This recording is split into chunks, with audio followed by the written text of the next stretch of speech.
लोकसभा चुनाव को लेकर पीएम मोदी ने प्रचार तेज कर दिया है। बुधवार के दिन पीएम मोदी ने बंगाल से नॉर्थ ईस्ट तक चुनावी रैलियों को संबोधित किया और विरोधियों पर चुन चुन कर निशाना साधा। ममता के गढ़ कोलकाता में चुनावी संबोधन करते हुए प्रधानमंत्री ने कहा, नामुमकिन अब मुमकिन है कि मैं हर चुनौतियों को चुनौती देने वाला इंसान हूं।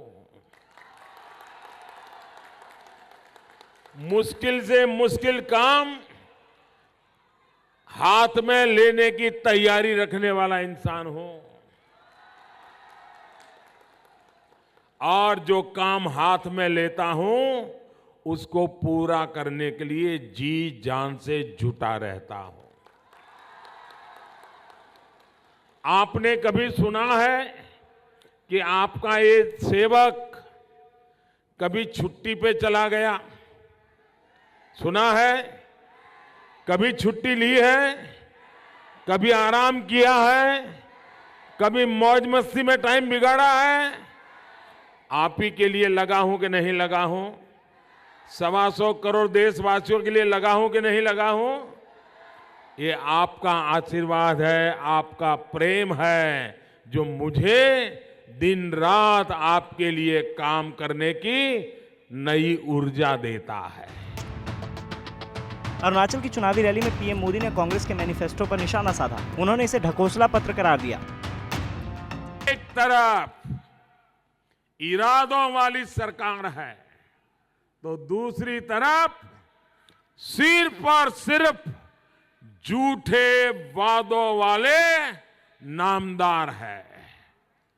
इन लोगों की तरह ही इनका घोषणा पत्र भी भ्रष्ट होता है, बेईमान होता है, डकौसलों से भरा होता है और इसलिए उसे घोषणा पत्र नहीं डकोसला पत्र कहना चाहिए। साथियों, सर्दी, गर्मी, बारिश, कैसा भी मौसम हो, कैसी भी परिस्थिति हो, चौकीदार पहरा देते हुए ये भी कहता है जागते रहो।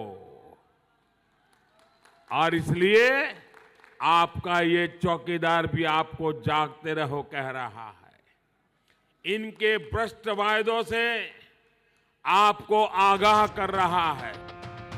चुनावी घमासान के बीच कांग्रेस ने अरुणाचल के सीएम पर बड़ा आरोप लगाया। कहा, सीएम खांडू के काफिले से 1 करोड़ से ज्यादा कैश बरामद हुआ। क्या ये पैसा मोदी की रैली के लिए था? Cash for vote scandal Bharatiya Janata party का असली चेहरा उजागर कर रहा है। Cash for vote, note low vote दो, इससे बड़ा कैश फॉर वोट स्कैंडल क्या हो सकता है?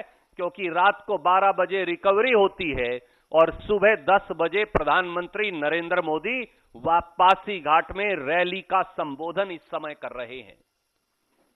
क्या ये पैसा प्रधानमंत्री की रैली में लोगों को लाने के लिए दिया जा रहा था? चुनावी माहौल में वार पलटवार का दौर जारी है। जैसे जैसे मतदान नजदीक आ रहा है, चुनावी शोर और तेज होता जा रहा है। 11 अप्रैल को पहले चरण के चुनाव में जनता इन नेताओं की किस्मत तय करेगी।